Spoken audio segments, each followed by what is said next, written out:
முதலமைச்சர் கோப்பை விளையாட்டுப் போட்டிகளை நாம அரசு நடத்த ஆரம்பிச்ச பிறகு ஸ்போர்ட்ஸை ஒரு மிகப்பெரிய மக்கள் இயக்கமாக நம்முடைய தமிழ்நாட்டு மக்கள் கொண்டாடிட்டு இருக்காங்க. அதற்கு இந்த சிஎம் ட்ரோஃபி மிக மிக முக்கியமான ஒரு காரணம். விளையாட்டு வீரர்கள், வீராங்கனைகள் உங்களை எல்லாம் ஒரே இடத்துல பார்க்கும்பொழுது எப்பொழுதுமே எனக்கு ஒரு தனி எனர்ஜி வந்துடும்.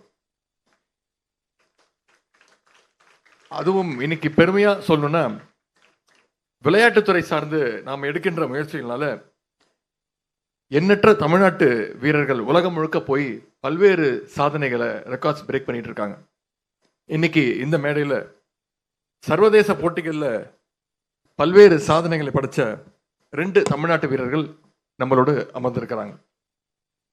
பேரா பேட்மிண்டன் போட்டிகளில் தொடர்ந்து சாதனைகளை படைத்து வருகின்ற தம்பி சுதர்சன் அவர்கள் இங்கே வந்திருக்கிறார்.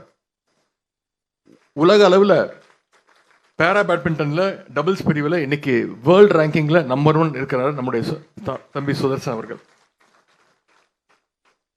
இன்னைக்கு சர்வதேச தேசிய அளவிலான நேஷனல் இன்டர்நேஷனல் காம்படிஷன்ஸ்ல பங்கேற்று பல்வேறு பதக்கங்களை வென்று இன்னைக்கு நம்முடைய இந்திய ஒன்றியத்துக்கும் நம்முடைய தமிழ்நாட்டு மக்களுக்கும் பெருமையை தேடி கொண்டிருக்கிறார். அதே போல ரோலர் ஸ்கேட்டிங் வீராங்கனை தங்கை கார்த்திகா அவர்களும் இங்கே வந்திருக்கிறார். விளையாட்டில் ஈடுபட்டா பதக்கத்தை மட்டுமல்ல, படிப்பிலையும் சாதிக்கலாம், ஜெயிக்கலாம்னு நம்முடைய தங்கை கார்த்திகா அவர்கள் சாதிச்சு காட்டியிருக்கிறாங்க.